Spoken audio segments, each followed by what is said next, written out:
Bonsoir à tous. Je suis très heureux de vous voir aussi nombreux. C'est vrai que pour la plupart d'entre vous, vous êtes obligés. Et vous allez voir, vous y reviendrez tout simplement parce que c'est bien, c'est intéressant. Alors ce cycle, philosophie et design, on l'a voulu à l'école parce qu'on pense que le monde a changé à une vitesse extraordinaire depuis quelques années. Et comme le monde a changé à une vitesse extraordinaire depuis quelques années, votre métier a changé aussi. Et votre métier, plus que jamais, et aujourd'hui moins qu'hier, c'est un métier de penseur. Vous allez devoir vous coltiner la complexité du monde. Vous allez devoir vous coltiner l'étude des enjeux, des situations de vie humaines dans ce monde-là. Et vous aurez une responsabilité, c'est de résoudre beaucoup de ces situations. Ces situations, ce n'est pas que des situations matérielles, c'est des situations sociales, c'est des situations émotionnelles, c'est des situations affectives, c'est des situations humaines dans toutes leurs dimensions. Et pour ça, eh bien, il vous faut bénéficier de moyens de lire cette complexité. Et un des moyens de lire cette complexité, c'est la philosophie. Et une philosophie d'aujourd'hui, évidemment. Alors, vous avez tous été en cours de philo, terminale. Vous avez aimé ça, vous n'avez pas aimé ça. Peu importe. Aujourd'hui, ce n'est pas une question d'aimer ça ou de ne pas aimer ça, c'est se doter des outils pour faire bien son métier quand vous sortirez de cette école. Il ne s'agit pas d'érudition. L'érudition, c'est le savoir de ceux qui ne pensent pas, qui pensent qu'il suffit d'avoir des références pour penser. Ce n'est pas vrai. Les références, ça s'oublie. Vous pouvez parfaitement oublier tout ce que vous avez appris. Votre corps lui s'en souviendra, votre cerveau s'en souviendra de la manière dont vous regardez le monde. Le fait que vous soyez incapable de citer un philosophe, tout le monde s'en tape. D'accord ? Mais par contre, probablement, ce que ces philosophes vont vous apprendre, vous le garderez dans votre regard. Et vous le garderez dans votre pensée. C'est ça qui est important. Et donc si ce cycle commence, et il continuera l'année prochaine, l'année d'après, l'année d'après encore, c'est pour ça. C'est pour vous dire, et faire en sorte surtout que vous vous dotiez de la curiosité nécessaire pour aller chercher des savoirs, dénicher des savoirs, des approches, les confronter, vous y opposer même, parce qu'ici il n'y a pas de vérité qui vous sera donnée, pour forger un regard de penseur du XXIe siècle, c'est-à-dire un regard de designer. Voilà. Donc, merci beaucoup d'être là, puis merci beaucoup à toi, Flore, d'être là, parce que on est très très heureux que ce soit toi qui fasses ce cycle de conférence. Merci Dominique. Bon, je suis Flore Garcin-Marou.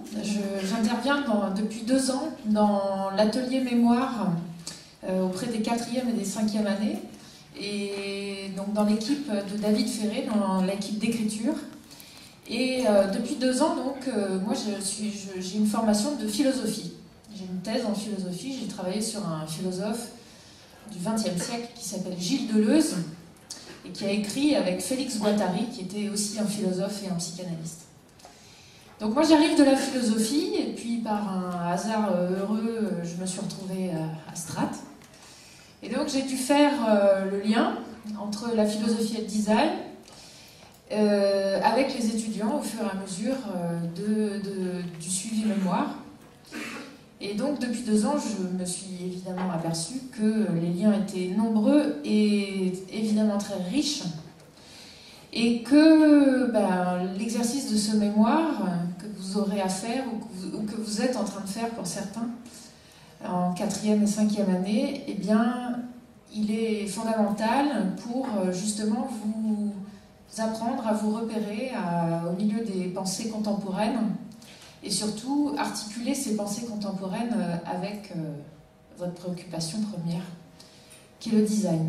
Donc voilà, aujourd'hui vous allez faire un chemin du design à la philosophie. Comme moi, il y a 2 ans, j'ai fait un chemin de la philosophie au design, alors j'espère qu'on va pouvoir se rencontrer. Bon, ça c'était voilà, mon chemin.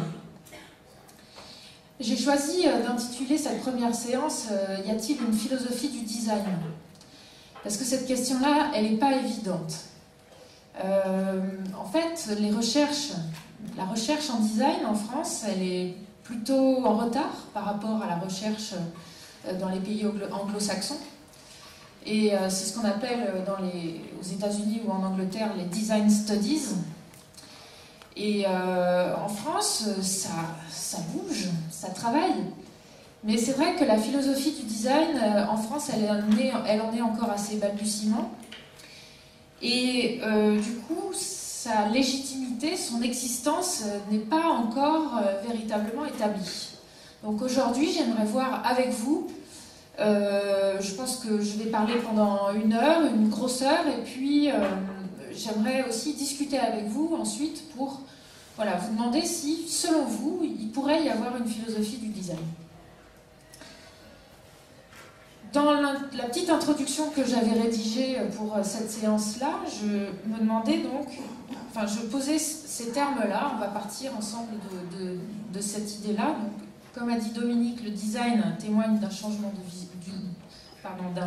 vision du monde, ça on est d'accord, qui cristallise le moment où finalement des artistes, des industriels, des artisans ont œuvré à conjuguer deux choses, c'est-à-dire la beauté et puis l'industrie. Et ce, dans la vie quotidienne. Donc je partirai de cette définition du design. Le beau, c'est quand même un concept de philosophie au départ. Les beaux-arts parlent beaucoup de beauté, les philosophes de l'art parlent beaucoup de beauté. Donc est-ce que la beauté en philosophie, dans la philosophie traditionnelle, et la beauté, la recherche de beauté en design, est-ce que ce sont les mêmes beautés? Déjà, ça c'est une grande question, et ça va occuper le début de ma proposition. Parce que finalement, la beauté en design, elle est beaucoup plus ludique, elle est beaucoup plus pratique, je dirais immanente, elle est beaucoup plus accessible, démocratique que la beauté en philosophie, dans les beaux-arts, où on a l'idée d'une œuvre d'art qui est belle, c'est-à-dire que elle est unique déjà, l'œuvre d'art belle. Elle est le résultat d'un travail d'un artiste qui s'est consacré à son art toute sa vie. Voilà, donc on voit déjà qu'on va avoir des problèmes pour réconcilier ou distinguer ces deux types de beauté. Donc voilà le point de départ. Et puis dans ce petit résumé que j'avais proposé pour annoncer cette séance, je m'étais demandé aussi quels seraient les critères esthétiques, les gestes pratiques à même de fonder une philosophie du design. Voilà, donc ça sera le deuxième objet de ma proposition, c'est-à-dire quels sont en fait les grands principes de la philosophie du design. C'est-à-dire quels sont les grands couples de concepts qui structurent la pensée du design, quelles sont les grandes problématiques, quelles sont les grandes questions qui vont être soulevées par cette philosophie du design. Quand je parle des grandes questions philosophiques, c'est par exemple, en philosophie religieuse, on se demande Dieu existe-t-il, etc. Ce sont les questions essentielles d'une philosophie spécifique. Donc, quelles seraient les questions essentielles spécifiques à une philosophie du design? Voilà. J'aimerais partir d'abord de cette définition du design comme activité à la croisée d'une recherche de la beauté et de l'exigence technique. Donc déjà de ce couple beauté-technique. Donc pour la philosophie, traditionnellement, on aurait tendance à opposer l'esthétique et la technique. Parce que l'esthétique, c'est une recherche de la forme pure, une activité désintéressée, et puis la technique, elle est dans le domaine de l'utilité, donc on a intérêt à produire quelque chose ou à fabriquer quelque chose pour un but. Cette opposition entre beauté et technique, on peut la lire un peu parallèlement à l'opposition entre esprit et matière, qui est aussi une chose que vous avez vue et revue en philo en terminale. Esprit et corps, esprit et matière. Il y a beaucoup de philosophes qui ont considéré que, Platon par exemple, que le beau est absolu, idéal et éternel. Il est donc très loin de pactiser avec la matière, ce type de beau. Hegel, donc un philosophe allemand du 19e, dit que le beau, c'est une idée. Donc très loin aussi de pactiser avec la matière, quelque chose de concret. C'est abstrait, c'est une idée le beau. Et Kant dit à son tour, le beau exige l'universalité. C'est-à-dire que c'est une idée qui est partagée, qui a une visée universalisante, et qui ne peut s'appliquer à un objet concret, singulier, particulier. Et les philosophes, en général, disent que la seule solution pour que le beau s'incarne dans une matière, eh bien, c'est à travers une œuvre d'art. Et l'œuvre d'art, Hegel l'a décrit comme une manifestation sensible de l'esprit. Donc le beau ne peut trouver sa réalisation que dans un objet d'art, c'est-à-dire dans un objet unique, non reproductible, dont la visée n'est pas fonctionnelle, mais destiné à la contemplation pure. Donc vous comprenez bien que là, l'objet d'art, il est très différent de l'objet fabriqué par le design. Donc, la philosophie, au départ, elle est bien loin de concevoir que le beau puisse pénétrer la matière d'un objet du quotidien, qui est reproductible, qui a une fonction, qui a une utilité, soit un objet de design. Et cette conception de la beauté pure qui ne peut s'incarner que dans un objet d'art, eh bien, on la retrouve jusqu'au XXe siècle, on la retrouve vraiment très tardivement. Et donc l'alliance que va proposer le design entre eh bien, la beauté et la technique va être vraiment à la source d'un changement de paradigme. C'est un terme spécifiquement philosophique, le paradigme, c'est-à-dire un modèle, une sorte de modèle, dans la pensée esthétique. C'est-à-dire que ça va être tout à fait révolutionnaire dans la philosophie de penser esthétique et technique dans une alliance et pas dans une opposition. Donc en gros, on pourrait dire que le design ou la pensée du design donne une sérieuse leçon à la philosophie traditionnelle, dans ce sens-là. Finalement, ce beau va ne plus être l'apanage de la philosophie, va plus être l'apanage de l'art contemporain, il va plus être forcément transcendant, c'est-à-dire coupé de la réalité, coupé de la matière, mais il va pouvoir être expérimenté par la technique industrielle. Donc finalement, au XXe, au XXIe, le beau, eh bien, il va cohabiter avec le beau de l'art, le beau de la philosophie, vont cohabiter avec le beau industriel qui va devenir, donc je le disais, immanent, pratique et ludique. L'artiste n'a donc plus le monopole du beau, et l'objet d'art va devoir cohabiter avec l'objet manufacturé. Donc voilà la grande idée. Finalement, ce beau de l'art qui est plutôt élitiste, eh bien, il va devoir composer avec la démocratisation du beau que propose le design. Donc voilà le premier problème qu'on pourrait rencontrer lorsque on pense le design en philosophie, cette opposition beauté et technique. J'espère que c'est plutôt clair pour vous tous. J'essaye de clarifier au maximum les enjeux. Alors on pourrait opérer le même cheminement de pensée au sujet du concept de technique. En philosophie, ce qui appartient à la réflexion a été longtemps opposé à ce qui appartient à l'action.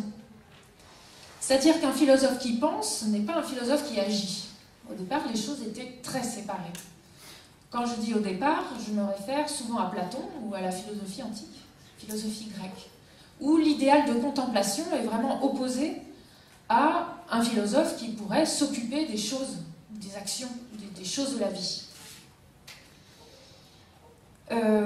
Finalement, donc l'idée d'une pensée appliquée, une pensée ou une philosophie qui aurait un impact dans la production d'objets, eh bien c'est encore très récent dans l'histoire de la philosophie.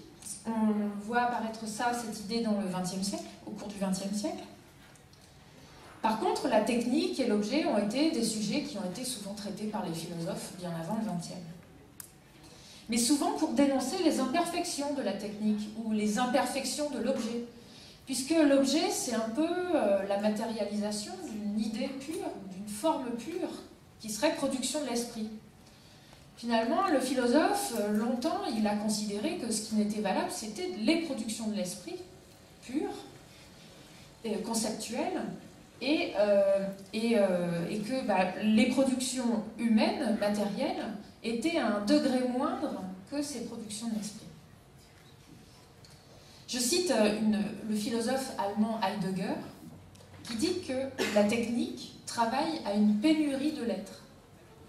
C'est-à-dire que plus on va s'intéresser aux choses de la technique, et plus on va perdre de la qualité de notre être. C'est-à-dire que plus on va s'occuper de la production ou de la technique, et moins on va s'intéresser à ce qu'on est, à ce qu'on vient faire sur la Terre, et où on va. Donc c'est assez polémique, finalement. Donc, au 19e et au 20e, l'objet, la technique, va susciter de plus en plus de réflexions philosophiques. La révolution industrielle va avoir un vrai impact sur la philosophie. Et à cette époque, on va trouver des véritables critiques de l'industrialisation, et notamment celle de Karl Marx, dans Le Capital, qui dénonce, alors je ne sais pas si vous connaissez cette référence, qui dénonce le fétichisme de la marchandise, qui est produit par le capitalisme et qui a pour effet l'aliénation de l'homme. Alors, qu'est-ce que c'est le fétichisme de la marchandise? Eh bien, c'est un phénomène social qui consiste à confondre les relations entre les êtres humains et les relations sociales entre les êtres humains qui sont bâties sur l'échange de la marchandise. C'est-à-dire que dans ce dernier cas, les liens sociaux ne sont pas naturels, humanistes, on pourrait dire, mais qu'ils ne se font plus que sur des liens de marchandises. Et donc l'objet en lui-même devient le support d'un certain type de relation qui est bâti sur une relation d'échange ou de marchandise par rapport à cet objet. Donc la critique de Marx, elle est claire, c'est que l'objet, en termes d'objet transitoire, eh bien, il empêcherait peut-être que deux personnes conversent ou dialoguent ou échangent des idées ou des sentiments en dehors de l'échange d'un objet ou d'un achat d'objet. Donc voilà la critique de Marx par rapport au fétichisme de la marchandise. Donc encore une fois, là, on a la philosophie qui critique cet objet-là et qui en fait donc un peu l'ennemi, d'une certaine manière, des liens sociaux véritables. Et au XIXe siècle, cette confrontation de la philosophie au monde industriel eh bien, va quand même permettre à ce que les philosophes qui auraient été encore tentés de penser dans leur tour d'ivoire et de ne pas se préoccuper des choses de la matière, de la vie, de leur vie, eh bien, tous ces philosophes vont descendre de leur tour d'ivoire. Et on remarque en philosophie que tout ce qu'on appelle la philosophie spéculative, c'est la philosophie qui est coupée des réalités matérielles et qui ne s'occupe que des idées pures. Eh bien, peu à peu, ces philosophies ne vont plus avoir véritablement cours. Et au XIXe, eh bien, il y a un courant philosophique qui apparaît, c'est le matérialisme. Enfin, il n'apparaît pas au XIXe, il apparaît bien avant, chez les présocratiques, mais en tout cas, il est réactivé au XIXe fortement. Et ce courant philosophique, qu'est-ce que c'est? Comme son nom l'indique, eh bien, c'est un courant philosophique qui s'occupe de la matière et des idées qui peuvent sortir de la matière.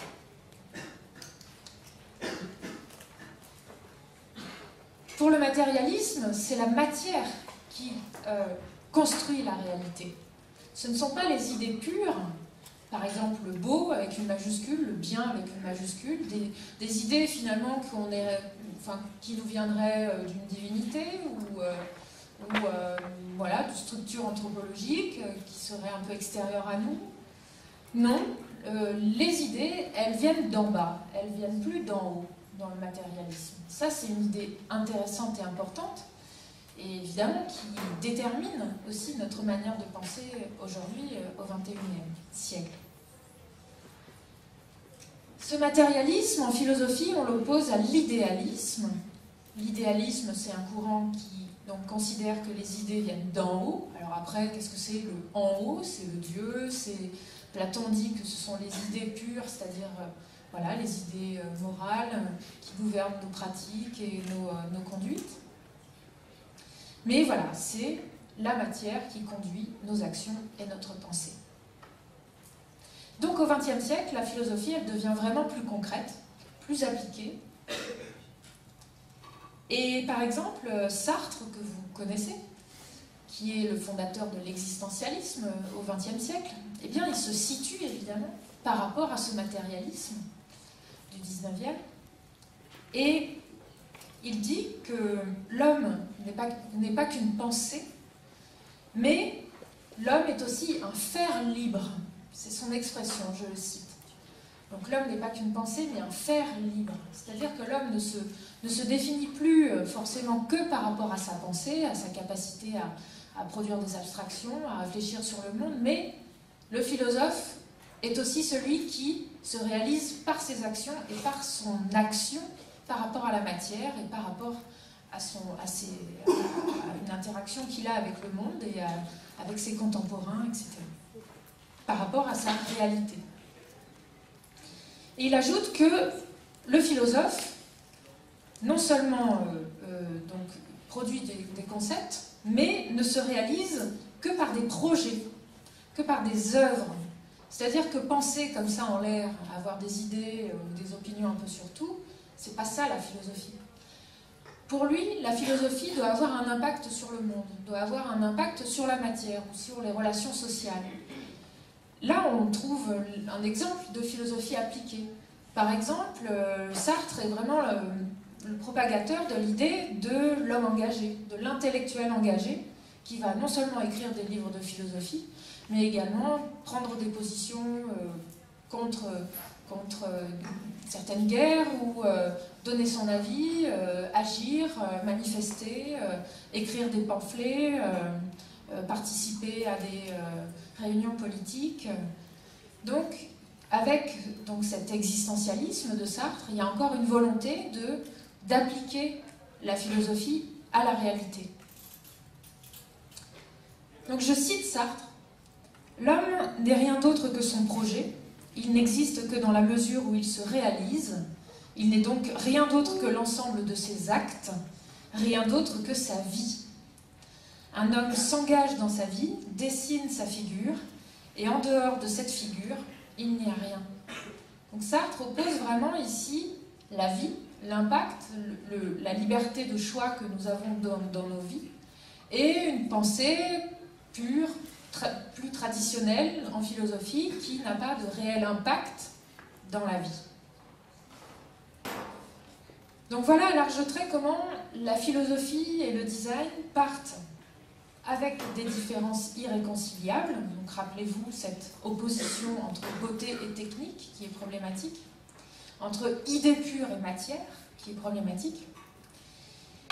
Et voilà, par cette petite introduction, on commence à voir bien que ces oppositions ont commencé à tomber au XXe siècle, et évidemment que maintenant, la philosophie du design, donc, qui s'est musclée, on va dire, à la fin du XXe siècle et qui est en plein essor aujourd'hui, comment elle est dans un esprit de continuation de continuité entre, à partir de ces idées-là.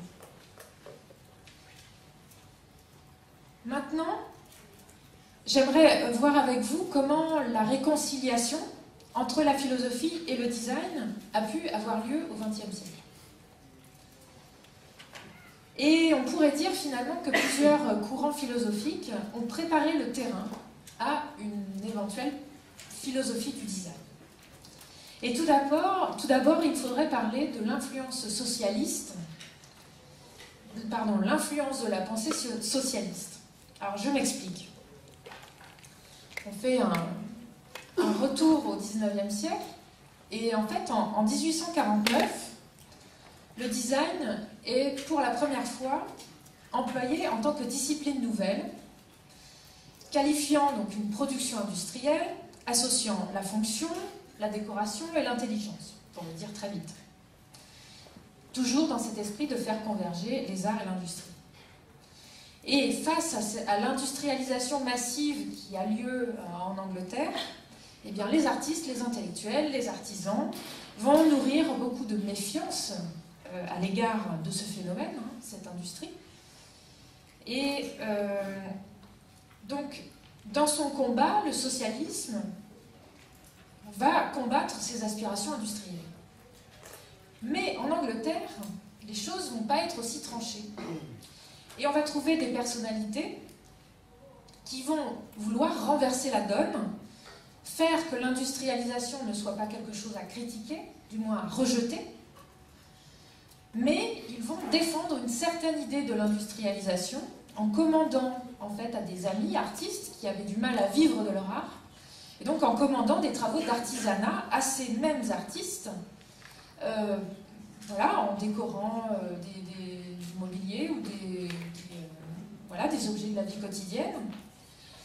Et donc, ces penseurs éclairés vont permettre à ces artistes de tirer leur épingle du jeu dans le jeu de l'industrialisation et de ne pas donc être broyés par une industrialisation qui n'accorde pas de place à l'artiste, mais justement, ils vont essayer de trouver une place à l'artiste, une place nouvelle, en leur permettant à la fois de continuer à exercer leur art dans la plus grande rigueur qui soit, mais aussi de réinventer leur pratique et de leur donner une possibilité de se sortir de l'ornière de l'industrialisation telle qu'on peut la caricaturer. Donc finalement, pour ces penseurs éclairés, l'industrialisation, elle ne va pas être voilà, objet d'une critique stérile, mais au contraire, elle va être valorisée, de sorte que voilà, ces arts décoratifs, tels qu'on les appelait à l'époque, eh bien, vont pouvoir, auraient la capacité à sortir les artistes d'une paupérisation, de difficultés à s'insérer dans la société, et puis à trouver une nouvelle place. Donc voilà l'influence de cette pensée socialiste, et voilà déjà les prémices d'une idée d'une philosophie du design. Comment l'artiste peut-il trouver une place dans une société qui est dans un processus d'industrialisation sans que l'artiste soit forcément contre ce système, en marge de ce système, mais comment il peut trouver une place à mi-chemin finalement entre ses aspirations artistiques, qu'il peut avoir pures, et un besoin aussi d'être dans la société et d'être dans un système. Le deuxième grand ensemble de pensée que j'aimerais évoquer avec vous, c'est ce qu'on appelle la philosophie analytique. Alors, c'est une philosophie qui est très compliquée, mais je vais essayer de simplifier au maximum. C'est une philosophie qui a émergé aussi à la fin du 19e siècle, donc assez récente. Sa démarche, c'est d'être tournée vers une clarification de la pensée, et une clarification par la logique. C'est-à-dire que ça va être une philosophie qui va ne pas hésiter à utiliser les outils scientifiques, des mathématiques, de la physique, la rigueur scientifique, pour clarifier les concepts. C'est-à-dire qu'on va être vraiment très très loin de la philosophie métaphysique traditionnelle. Alors qu'est-ce que c'est la métaphysique ? C'est une philosophie qui est un peu plus ancienne, qui est un peu plus traditionnelle, c'est-à-dire qui va poser des questions telles que Dieu existe-t-il ? Où allons-nous ? Quel est le sens de notre vie ? Donc voilà, c'est un questionnement plus classique, on va dire. Et la philosophie analytique, elle ne va pas du tout poser les mêmes questions. Mais elle va plutôt poser des questions comme ça. Par exemple, peut-on philosopher en suivant une méthode scientifique ? C'est une bonne question. À l'heure où, effectivement, on est dans une pensée qui ne peut être confrontée qu'avec la technique.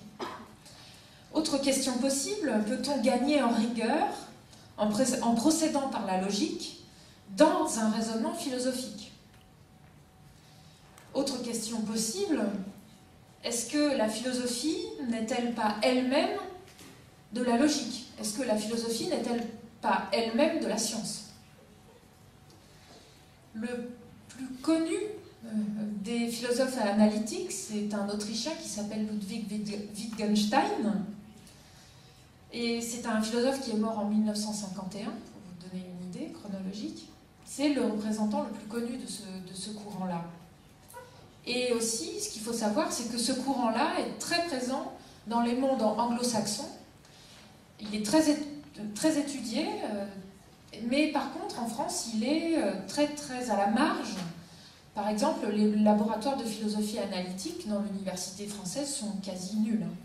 Il doit y avoir, je crois, un laboratoire à l'université Paris 1, Sorbonne, mais c'est tout. Et donc, finalement, qu'est-ce qu'a à voir cette philosophie analytique avec le design? Eh bien, il y a une histoire. C'est qu'il y a une rencontre au début du XXe siècle entre un critique d'art qui s'appelle Roger Fry, un Anglais, qui est peintre, critique d'art, et qui est auteur d'un livre en 1925 qui s'intitule Vision and Design. Vision and Design. Et ce Roger Fry va rencontrer, un autre Anglais, un philosophe analytique qui s'appelle George Edward Moore. Et donc Fry va être l'étudiant de Moore à l'université de Cambridge. Et Moore, dans ses cours, il critique la stagnation des connaissances philosophiques. Et surtout, l'idée qu'il a envie de défendre, c'est que, eh bien, la philosophie ne suit pas la dynamique du progrès scientifique. Et ça, il trouve ça absurde. C'est-à-dire qu'il ne peut pas envisager que la philosophie soit restée bloquée sur des questionnements philosophiques depuis 10 siècles. Dieu existe-t-il? Où vais-je? Ai-je le droit de traiter mon prochain comme ceci, comme cela? Une question morale, de philosophie politique, etc. Pourquoi la philosophie ne pourrait pas prendre le train des sciences et envisager d'être aussi dans un progrès de ses idées et d'être dans un progrès de ses méthodologies? Donc la rencontre de Fry et de Moore, elle est vraiment fondamentale. Et Moore écrit en 1903 un livre qui s'appelle Principia Ethica. Et il forge un concept qui est intéressant pour vous, je trouve, c'est le concept d'utilitarisme idéal. Alors l'utilitarisme idéal, pour un philosophe, ça sonne bizarre, parce que ça rassemble l'utilitaire et l'idéal. Et en philosophie, c'est pas vraiment possible. Par contre, en design, ça me paraît davantage possible, mais peut-être qu'on aura l'occasion d'en reparler tout à l'heure. Donc, l'utilitarisme idéal, je ne sais pas ce que vous en pensez. En tout cas, ça propose une réponse au problème entre l'opposition idée et matière et philosophie et design.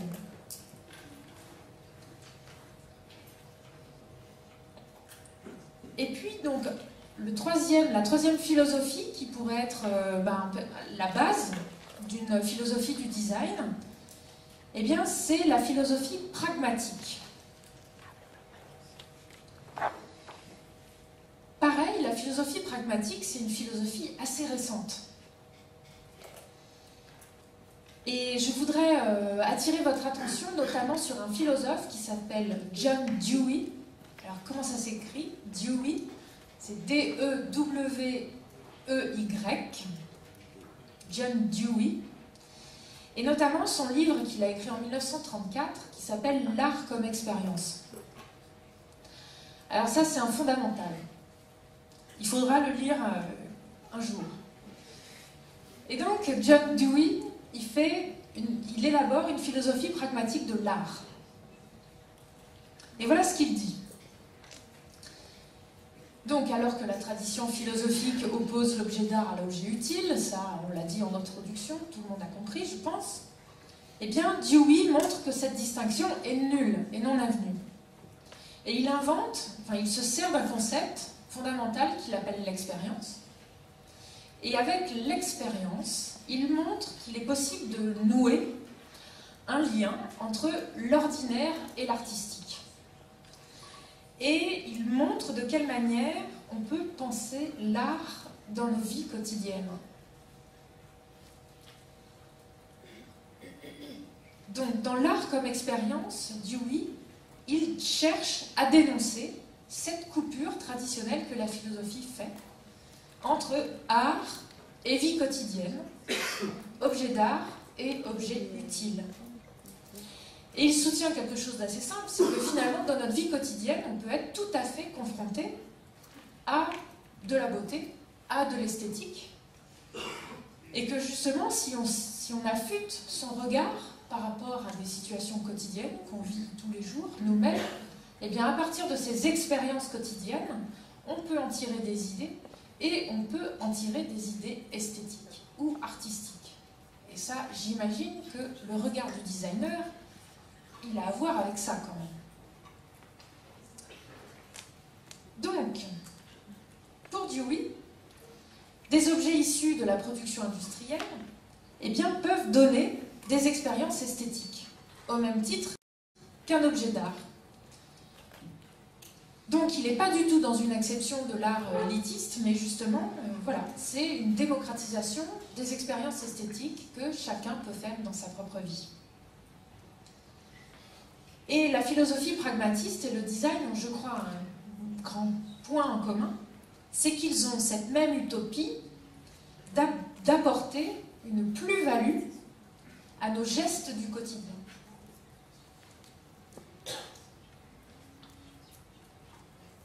Donc, on est là vraiment devant une proximité entre la philosophie pragmatique et le design qui mérite d'être creusée. Et pour continuer donc à réfléchir à cette proximité, je pense qu'il faut aller voir les travaux d'un artiste performeur américain qui s'appelle Alan Caproff. Caproff, ça s'écrit K-A-P-R-O-W.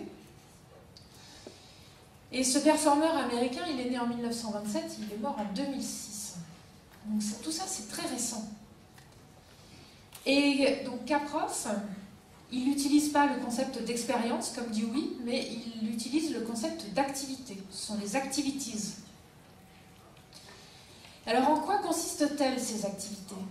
Eh bien, c'est un performeur, il fait des performances.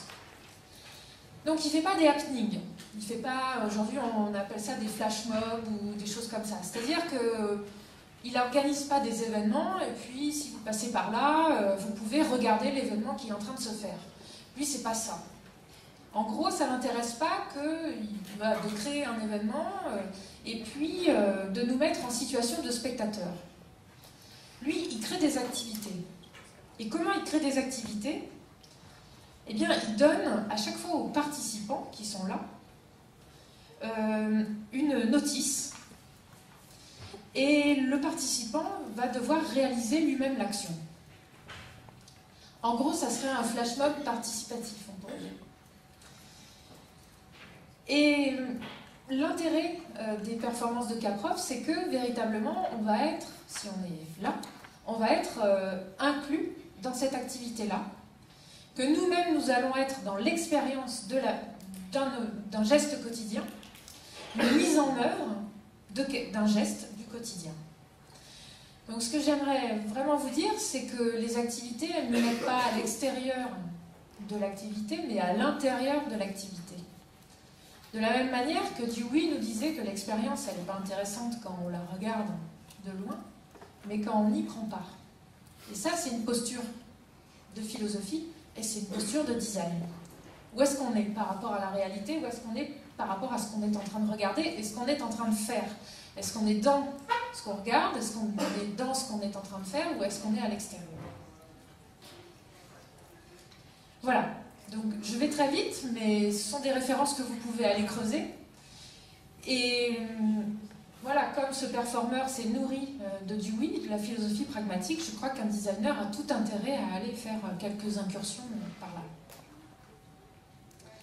Et puis, on peut même aller plus loin en disant que finalement, la philosophie pragmatique et le design ont en commun une fonction critique par rapport à la réalité.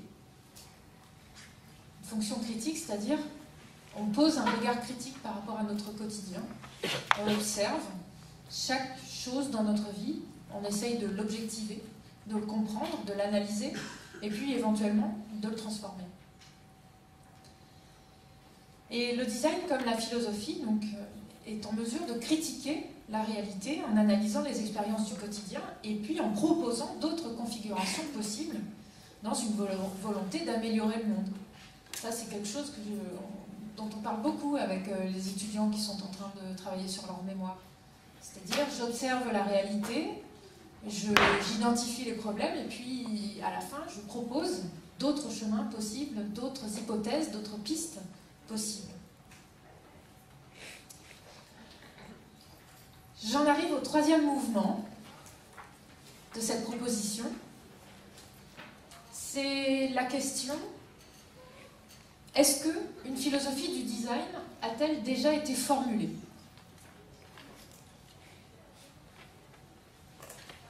Alors, si vous vous promenez concrètement dans une librairie, vous allez tomber sur des petits essais qui traitent de cette philosophie du design. Alors, il y a le livre de Wilhelm Flusser, La petite philosophie du design, chez Circe. Flusser, c'est F-L-U-2-S-E-R. Bon, mais peut-être que je pourrais mettre une bibliographie sur le site de Strat ou sur le Facebook, ou je pourrais vous donner les références si vous voulez les retrouver. Donc il y a ce livre-là. C'est un livre qui a été écrit, qui vient d'être réédité en 2002. Et puis, il y a aussi le court traité du design de Stéphane Vial, qui a été publié en 2010 aux Presses universitaires de France, au PUF. Et puis aussi, vous avez un ouvrage collectif qui a été dirigé par Brigitte Flamand, qui a été publié en 2006 et qui s'appelle « Le design, essai sur des théories et des pratiques ». Ça apporte de l'eau à notre moulin, la philosophie du design. Et puis, vous avez aussi un numéro spécial de la revue d'esthétique, d'études esthétiques, figure de l'art, numéro 25, qui s'appelle « Philosophie du design » et qui a été publié donc en 2013. Et donc, dans ces 4 ouvrages, vont se déployer des propositions de ce que pourrait être une philosophie du design. Alors, je dis « pourrait être » parce que la discipline, elle est récente et qu'elle est en train de se constituer. Donc, je vais suivre la chronologie, puis je vais vous parler en quelques mots de ce livre de Flusser. Petite philosophie du design. Flusser, c'est quelqu'un qu'on ne connaît pas bien en France. C'est un intellectuel de Prague, il est né en 1920, mort en 1991. Et il a eu une carrière assez originale, c'est-à-dire qu'il a dû partir d'Europe lors de la Deuxième Guerre mondiale. Il s'est exilé au Brésil, où il a été professeur d'université en communication, et puis tout en ayant sa charge de cours, il était directeur d'une fabrique de transformateurs électriques. Bon. Et de retour en Europe, il a commencé donc à avoir une certaine renommée dans les cercles intellectuels et à intervenir, à faire des conférences dans des instituts de design parisiens. Flusser, je vais retenir juste 2 grandes idées de ce qu'il développe ici. Déjà, il explore l'étymologie du design. Et voilà ce qu'il propose, il dit que le design, c'est ce qui ôte son signe, ce qui enlève un signe à un objet. Et on le verra plus tard, mais Stéphane Vial, dans son court traité du design, il propose une étymologie inverse, où il dit que le design, c'est littéralement ce qui ajoute un signe. Donc voilà, l'un propose ce qui ôte un signe, et l'autre propose ce qui ajoute un signe. Alors ça, en philosophie, on aime bien, quand les gens ne sont pas d'accord, parce que ça donne à penser. Ça, c'est intéressant.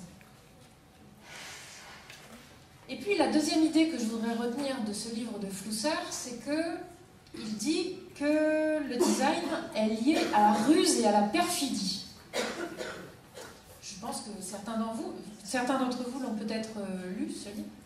Alors pourquoi il dit que le design est lié à la ruse et à la perfidie? C'est étrange comme formulation. Il explique que finalement en grec, quand on parle de ce qui trompe, de ce qui tend un piège, eh bien on utilise l'adjectif pollumécanos. Et dans cet adjectif, donc on a la racine poly, donc plusieurs, et mécanos c'est industrieux, on dit, c'est-à-dire rusé. C'est que le polymécanos, le héros polymécanos, c'est celui qui, on dit Ulysse et polymécanos dans l'Odyssée. Et en fait, on le traduit par Ulysse aux 1000 ruses. Et donc, Flusser dit que non seulement il y a cette idée de ruse, mais il y a aussi cette idée de mécanique et de machine. Donc il dit, mais alors finalement, ce qui est mécanique, ce qui est machinique, il y aurait toujours une idée de tromperie et de ruse. C'est toujours étrange, je suis d'accord. Il ajoute que le technicien est finalement celui qui ruse avec la matière, ou celui qui ruse avec la pureté de la forme. C'est-à-dire que le designer, il va avoir une idée, et puis il va ruser pour concrétiser cette idée. Il va ruser, mais il va peut-être tromper, il va peut-être tendre des pièges. Ça, c'est selon les cas. Et donc, Flusser dit que finalement, ce designer, technicien, artisan, est celui qui va vraiment s'opposer au philosophe parce que, eh bien, le philosophe, lui, il est dans l'idée et il ne veut pas se compromettre avec la matière. Donc voilà cette idée de Flusser.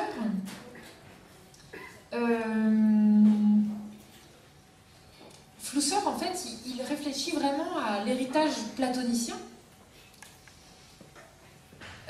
Et il va à l'encontre de la réflexion sur la technique qui existait chez Platon.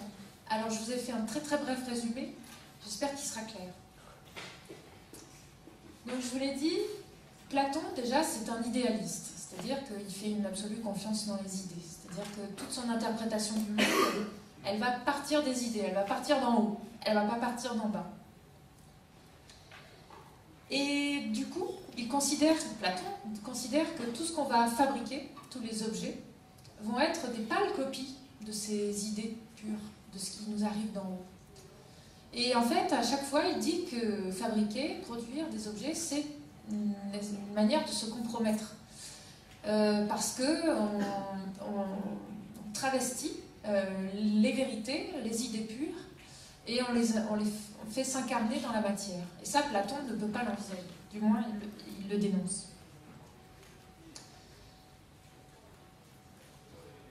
Donc, chez Platon, vraiment, le philosophe, il gagne la partie sur le technicien, comme je vous l'ai dit.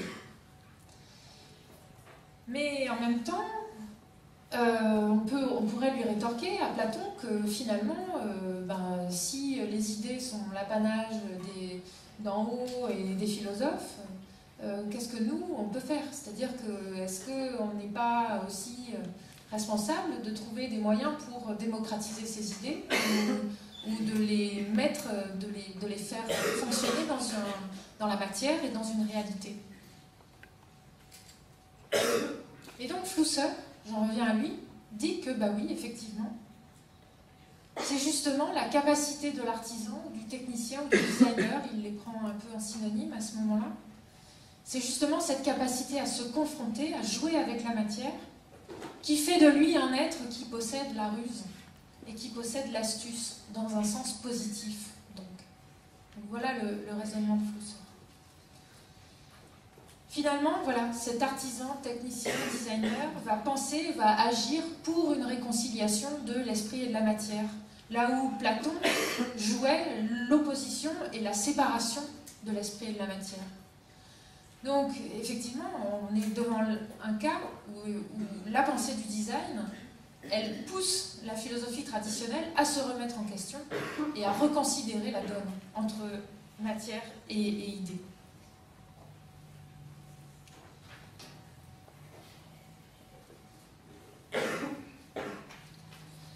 Donc, je vous invite à lire ce livre de Flusser, qui finalement milite pour vraiment une réconciliation des opposés qui ont structuré la pensée en philosophie.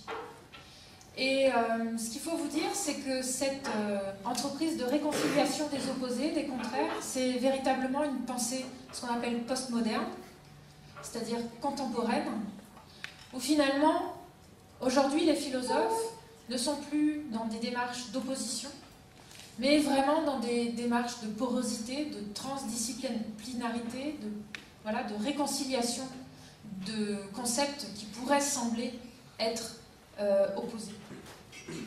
Et on est vraiment devant des disciplines aujourd'hui dans la recherche universitaire ou dans l'art appliqué où on va travailler à faire des ponts entre les disciplines. C'est pour ça que voilà, ce cycle design et philosophie est plus que légitime. C'est-à-dire qu'aujourd'hui, on essaye de penser les choses de manière imbriquée, en travaillant les circulations entre les disciplines. Et c'est quelque chose d'assez nouveau parce qu'en philosophie, par exemple, dans les années 60, il y avait des laboratoires de philosophie allemande qui ne discutaient pas du tout avec les laboratoires de philosophie anglaise, ni qui ne discutaient pas du tout avec les laboratoires de philosophie antique. Et surtout pas, et ne discutaient surtout pas avec les gens qui s'occupaient d'art ou de technique, évidemment. Donc voilà, pensez à cette pensée postmoderne dont le principe est de faire des ponts et des liens. Je vous dis quelques mots aussi du livre de Stéphane Vial. Donc, c'est un livre qui s'appelle Court traité du design. Et c'est un point de vue complètement différent du point de vue de Flusser. Donc, ils sont intéressés à confronter aussi ces deux livres. Évidemment, Stéphane Vial, il est d'une autre génération, il a enseigné à l'école Boulle et puis il est maître de conférence maintenant à l'université de Nîmes en design. Et l'idée intéressante, je trouve, qu'il commence à pointer au tout début de son livre, c'est que finalement, le design pense, mais il a une plus grande difficulté à se penser lui-même.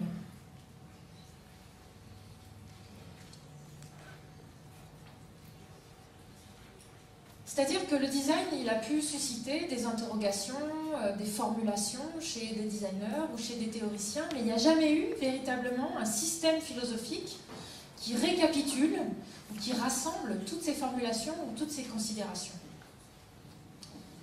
Par exemple, les grandes formules qui peuvent structurer une philosophie du design, c'est l'opposition entre la forme et la fonction. Ça, vous avez vu, vous devez être savant là-dessus. Mais il n'y a jamais eu de système philosophique qui a su donc rassembler tout ça.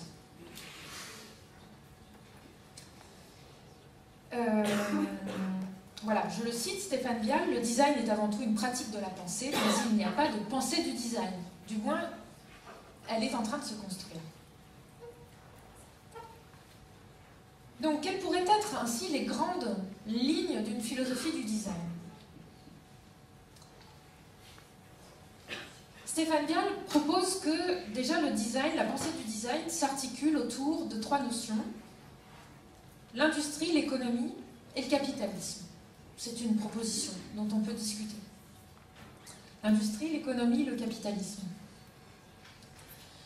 Il a une idée intéressante, je trouve, c'est qu'il note que le designer a souvent un sentiment coupable de complicité avec le capitalisme, car il se plie aux impératifs de la société de consommation, en même temps qu'il ne doit pas se compromettre et perdre toute la liberté et ses idéaux de transformation du monde.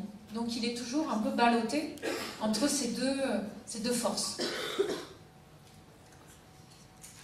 Stéphane Vial, il fait référence à un autre philosophe, Jean Baudrillard, dont je parlerai plus spécifiquement à la prochaine séance, qui a écrit un livre sur la société de consommation et qui dit quelque chose d'intéressant, Baudrillard, c'est que, eh bien, il ne s'agit plus de faire usage des choses, mais je cite, de jouir des signes interposés entre les choses et nous, et qui déclenche l'acte d'achat plus que l'objet lui-même.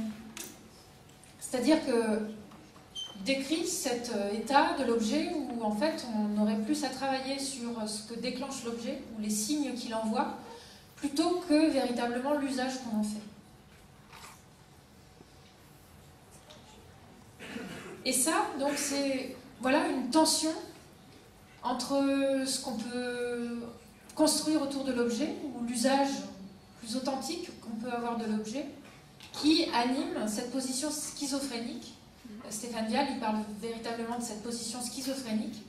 Il parle de la double injonction, ça, pour ceux qui travaillent un peu la psychanalyse, c'est ça. La double injonction, c'est quand vous dites faire quelque chose et qu'on va vous punir pour l'avoir fait, et en même temps, on vous punira si vous ne faites pas cette chose-là. C'est en fait, la double injonction en psychanalyse, c'est en gros une situation où on est complètement coincé. Si on le fait, on est puni, si on ne le fait pas, on est puni.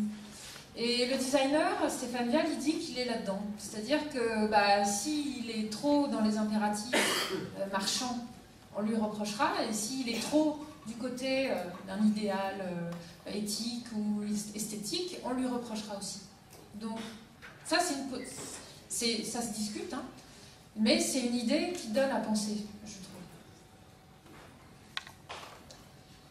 Et l'idée aussi que j'ai retenue de ce court traité du design, eh bien, c'est la dimension éthique du design. Donc, si ça vous intéresse, alors je précise que le livre de Stéphane Vial est facile à lire, accessible, donc vous pouvez tout à fait vous en servir.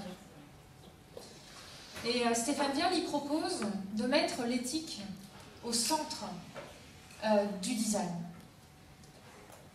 Et il parle d'un designer qui s'appelle Viktor Papanek, qui est un designer austro-hongrois, et qui a été défenseur d'un design responsable, d'un point de vue écologique et social, et qui a écrit un ouvrage qui s'appelle « Design pour un monde réel » qui date de 1971.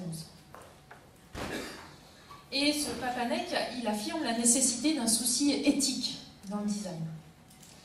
Alors je ne sais pas si tout le monde saisit bien ce que c'est l'éthique. L'éthique en philosophie, c'est ce qui a remplacé la morale. Avant, on faisait de la philosophie morale, c'est-à-dire qu'on s'occupait de savoir si finalement nos actions ne nuisaient pas à notre prochain, ou voilà, si nos actions étaient en conformité avec une morale, avec des idées qui pouvaient garantir notre vie en société. La morale, maintenant, on ne l'utilise plus parce que ça a un peu vieilli comme terme, et on parle d'éthique. Voilà, comment on peut exercer son travail de manière éthique, en respectant des valeurs, des codes, etc. Et donc je cite Vial, il dit « Peu de professions sont plus pernicieuses que le design industriel. » Tiens.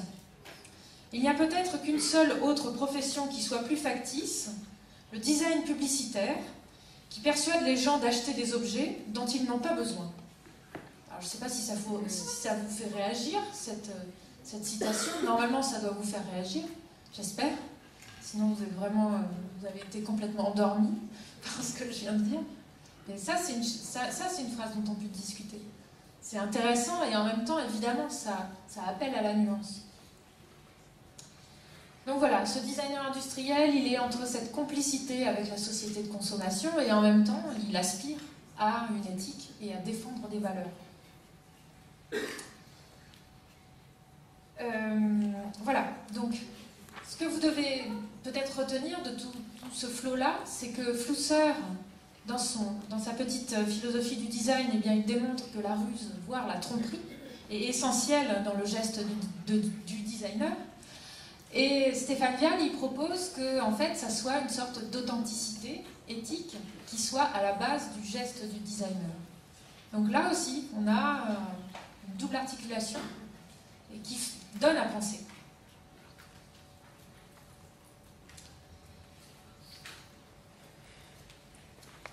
Enfin, ça sera le dernier auteur dont je parlerai ce soir. J'aimerais vous parler d'un philosophe français qui s'appelle Bernard Stiegler. Donc vous avez déjà sûrement entendu parler. Et je vous renvoie notamment à un article qui se trouve dans ce livre, Le Design, essai sur des théories et des pratiques, non, sous la direction de Brigitte Flamand, avec une préface de Bruno Racine.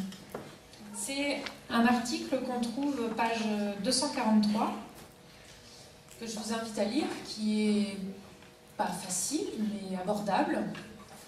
Et cet article s'appelle « Du design comme sculpture sociale, nouvelle association dans les dessins EINS, du design ».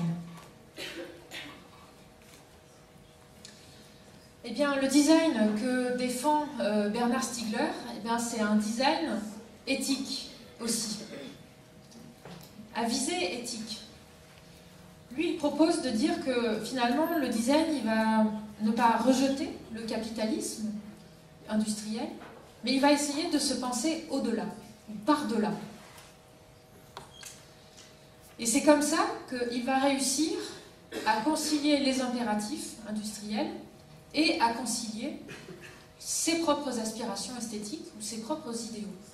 C'est en se situant par-delà le capital. Et Stiegler dit que finalement le designer, il ne va pas tellement être amené à faire du design, mais peut-être plus à faire société. Alors ça aussi, ça se discute.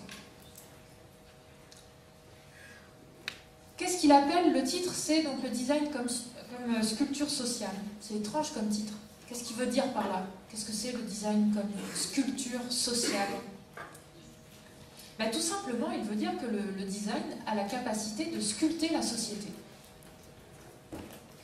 C'est-à-dire que le designer, il peut critiquer l'organisation sociale ou économique en proposant un autre modèle que le capitalisme industriel. Pourquoi? Ça, Stiegler l'explique très bien.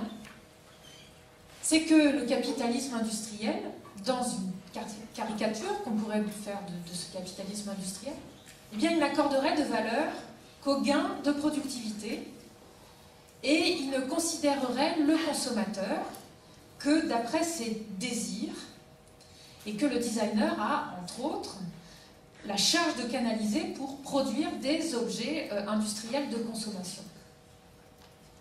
Et Stiegler montre du doigt que le capitalisme industriel pousse le designer à jouer avec la libido du consommateur. Et parce que finalement, le designer, il va créer un désir pour faire que le consommateur puisse acheter et envie d'acheter. Donc, il va essayer de construire autour de l'objet, du produit, une image enchantée du monde, et susciter donc un désir, une libido.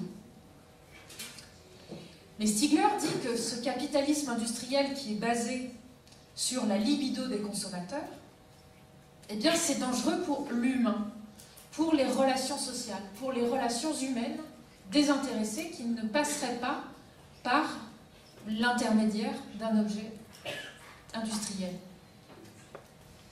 Et il donne des raisons. D'abord parce qu'il dit que la production industrielle elle-même, elle oscille entre des phases de surproduction et puis des phases de dépression économique. Et que finalement, quand le designer appuie trop sur ce lien libidinal du consommateur avec l'objet, eh bien, le consommateur, lui aussi, suit des phases dans les mêmes états, suit des phases d'exaltation et de dépression. Je vous soumets cette idée, c'est aussi à discuter. Et ensuite, il dit que le capitalisme qui joue avec le désir et qui dévalorise, en quelque sorte, le désir humain, eh bien, c'est une manière de ne pas prendre en compte de la vraie nature du désir. Et je vous ai retrouvé la définition du désir chez Freud. Eh bien, le désir, chez Freud, il n'est surtout pas commandé par un objet. Mais il renvoie à un champ de fantasmes inconscients. Donc ça voudrait dire que la libido qui est convoquée dans le design, ou le désir qui est convoqué par rapport à un objet, si on se place du côté de la psychanalyse ou de la théorie de Freud, ben ça pose problème en tout cas. En tout cas, c'est sujet à discussion. Et finalement, donc, ce capitalisme industriel qui se servirait assez librement de cette libido du consommateur ferait qu'on éprouve du désir pour un objet, alors qu'on éprouve seulement une pulsion, ou même une addiction à un produit, mais que ça n'est pas du désir au sens où Freud l'entend. Et finalement, à force, le consommateur, c'est-à-dire nous, eh bien, on va confondre un objet de désir en objet de consommation. Et cette confusion se fait vraiment au profit du marché et au détriment de nous-mêmes. et par extension de nous-mêmes en tant qu'êtres désirants. Et voilà comment aujourd'hui des marques, des produits nous tiennent vraiment dans des dispositifs pulsionnels et addictifs que nous ne maîtrisons pas, et qui nous font croire que ces objets-là, on les désire et que ça vient de notre propre fait. Donc Stigler, après avoir fait ce constat, qu'on peut discuter, on n'est pas obligé d'être d'accord avec lui, ou pas tout à fait d'accord, eh bien il propose que le design aujourd'hui soit ce qui puisse, et je le cite, changer de système industriel pour inventer une nouvelle forme d'économie libidinale industrielle. Quels sont les moyens d'action du design, alors, dans cette optique-là? Eh bien, le designer, il va être destiné, il va avoir le choix, en tout cas, de se destiner à travailler à la conception d'une nouvelle organisation de la société industrielle. Il va avoir le choix de travailler à la conception de nouveaux objets industriels, de nouveaux modes de conception, de production et de consommation. Le deuxième moyen d'action que propose Stigler, c'est que ça n'est possible, tout cela, que si le designer se pense en tant que designer social. Qu'est-ce que c'est un designer social?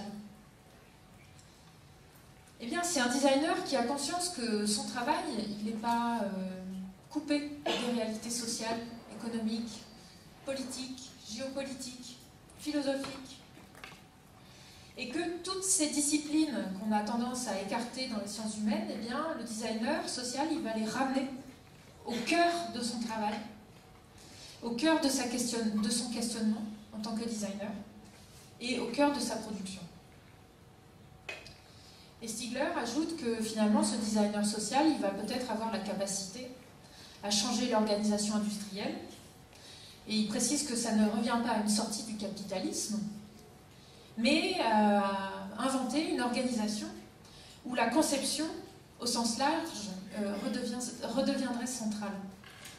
Donc il souligne la conception qui redeviendrait centrale. Qu'est-ce que ça veut dire?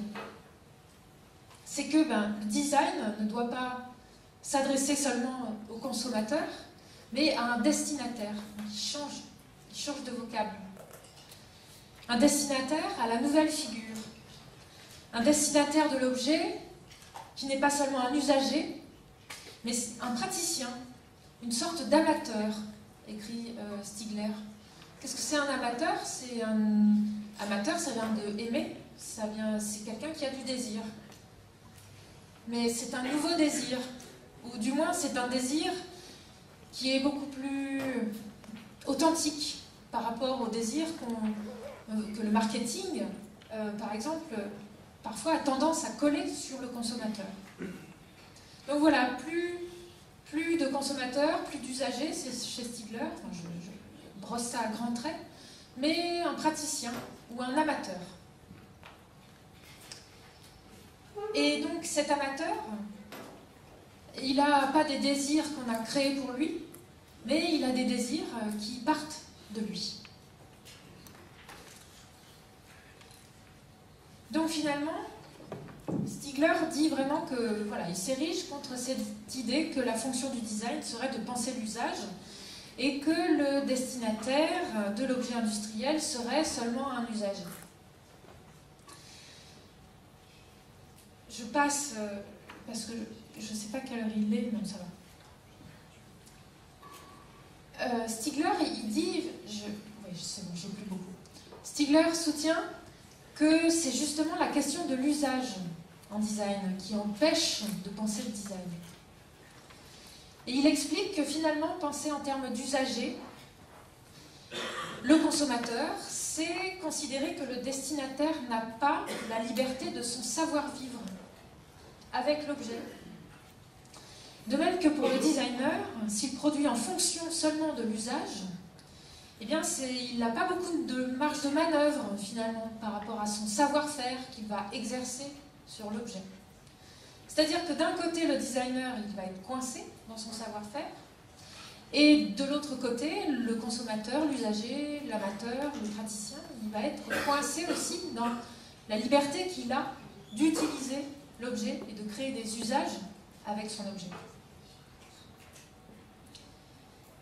Et Stigler dit que cette dépossession du savoir-vivre, du savoir-faire, provoque une vacuité dans les relations que nous avons avec les objets, mais aussi avec nos contemporains. C'est-à-dire que même dans nos relations sociales, le fait qu'on n'ait plus la liberté de notre usage influe sur nos relations sociales.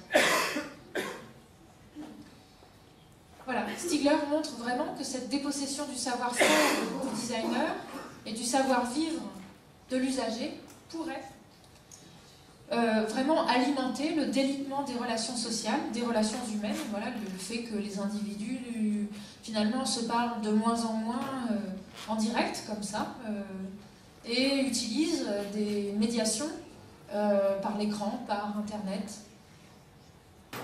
Et finalement, ce délitement des relations sociales, Stigler dit que ça n'est que la cause, finalement, de toutes les crispations sociales et politiques qu'on retrouve aujourd'hui dans nos sociétés, c'est-à-dire la haine, la peur de l'autre, la méfiance, l'isolement aussi des individus. Donc voilà, l'idée phare de cet article, et je la répète, c'est que rien de plus terrible qu'un consommateur à qui on ôte le choix de se servir, comme il l'entend, d'un objet. Le consommateur n'a alors plus le choix de son existence. C'est ce que Stigler soutient. Si le consommateur est désinvesti de sa liberté d'usage, il est désinvesti de sa propre vie, il est infantilisé par ceux qui ont pensé à régler tous les usages qu'il est censé avoir avec tous les objets de son quotidien. J'espère que c'est clair pour vous.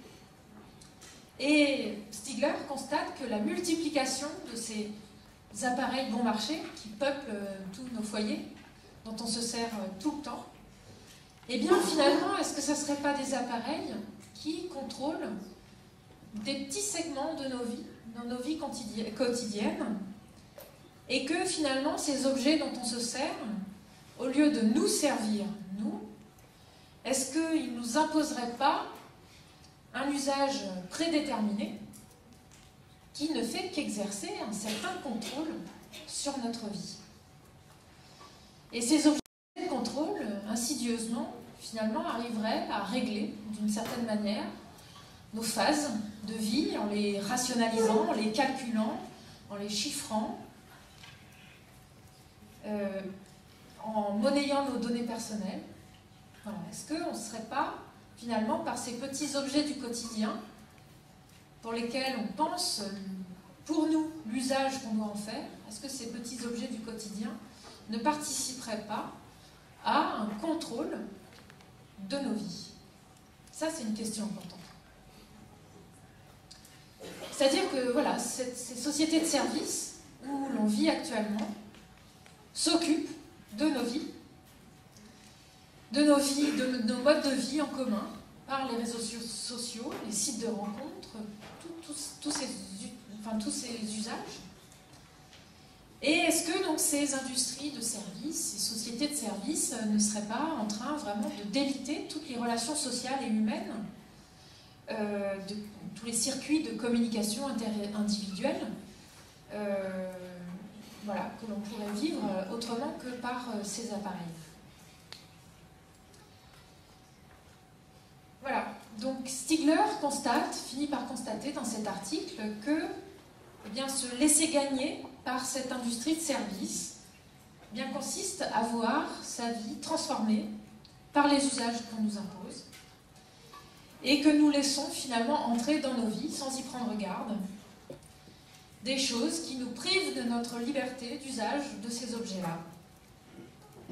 Donc l'industrie prétexterait qu'elle nous décharge de tâches pénibles alors que finalement, eh bien, elle nous dépossède d'une certaine liberté d'action et de choix que nous avons sur nos modes de vie. Voilà, donc que faire? Ça sera mon dernier point sur Stigler. Que faire par rapport à ça? Eh bien, c'est de proposer à la place de l'usage de l'objet, la pratique. Voilà le concept qu'il propose à la place de l'usage. Stigler propose qu'on ne parle plus d'usage de l'objet, mais de pratique. C'est-à-dire que le designer, il doit avoir la capacité d'inviter le consommateur à développer des pratiques de l'objet qui sont susceptibles de donner à la vie quotidienne d'autres saveurs, d'autres modes de pratique. Et donc voilà, c'est finalement une position qui va à l'encontre de ce que pourrait proposer le marketing. Et bon, je vois que Stigler déclenche l'hilarité. J'ai bientôt fini, courage.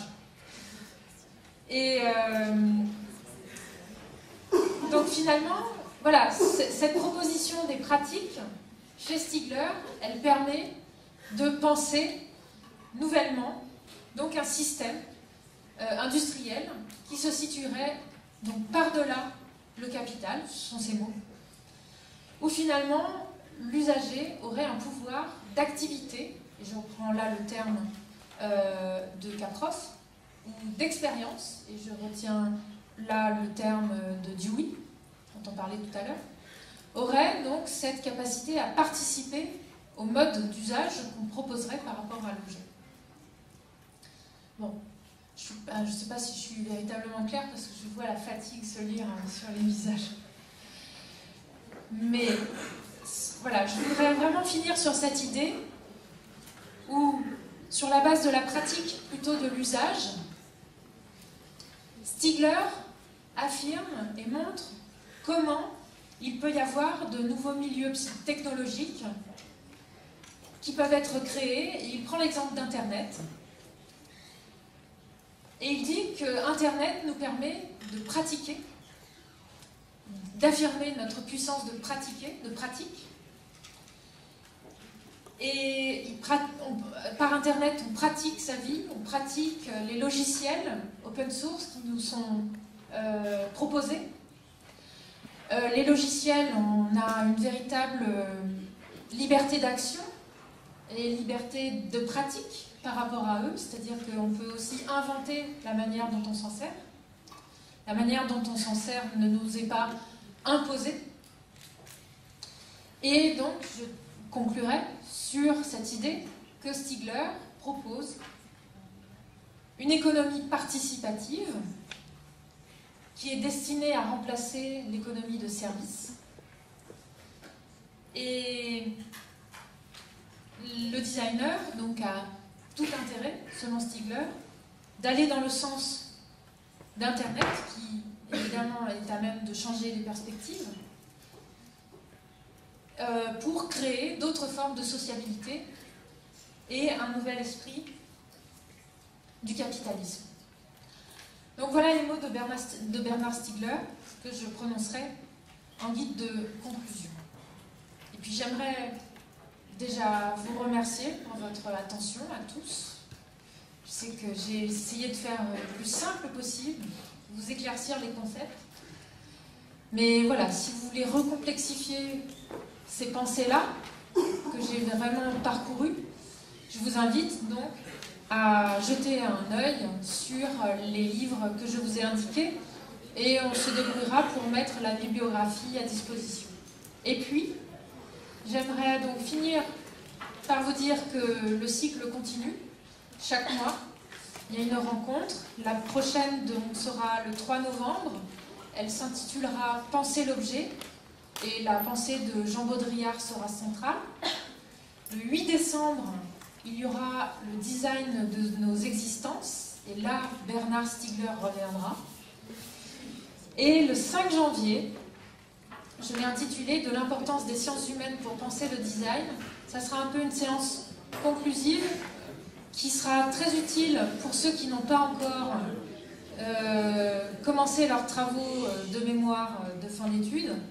J'essaierai de défricher une proposition de bibliographie pour vous montrer quels livres de sciences humaines et sociales peuvent véritablement alimenter et nourrir votre réflexion de designer. Je vous remercie beaucoup.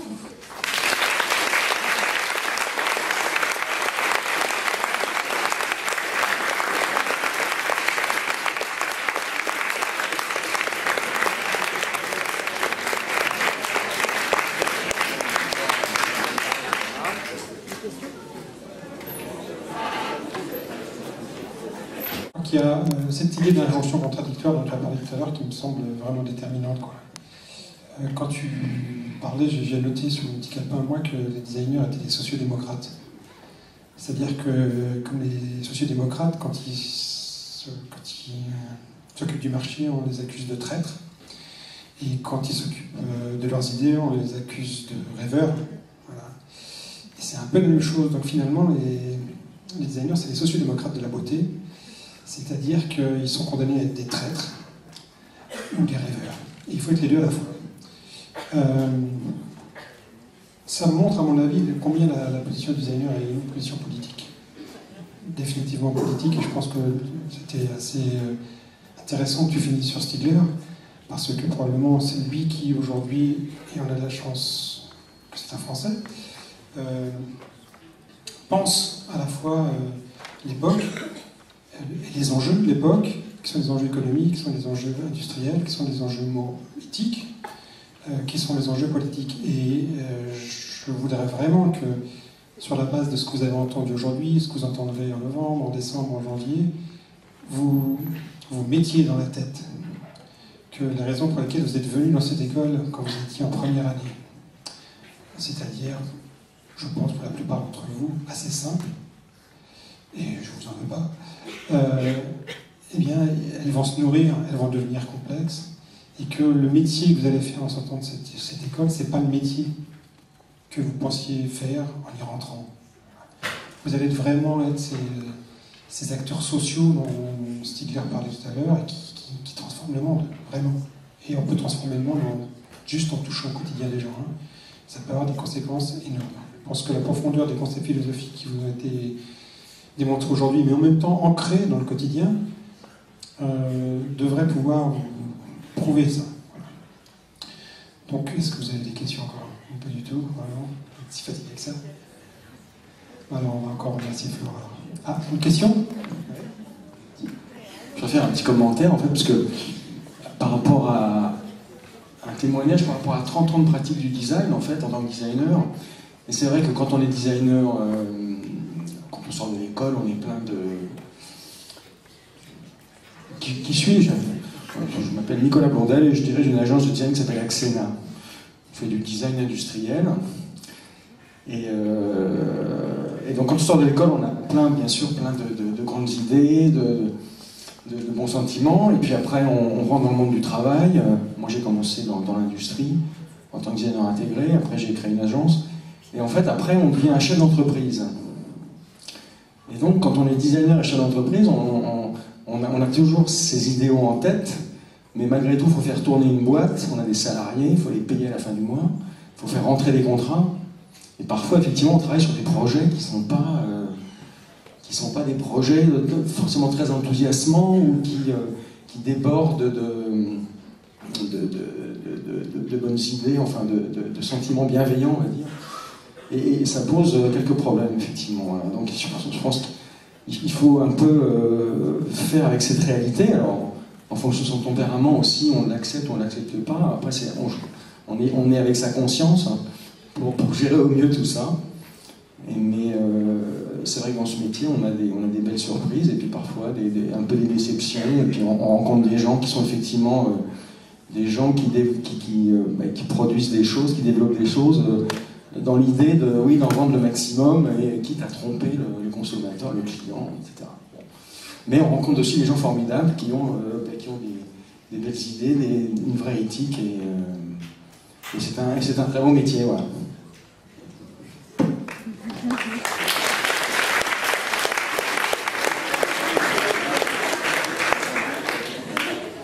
Merci encore Flore, et puis merci à tous. À bientôt.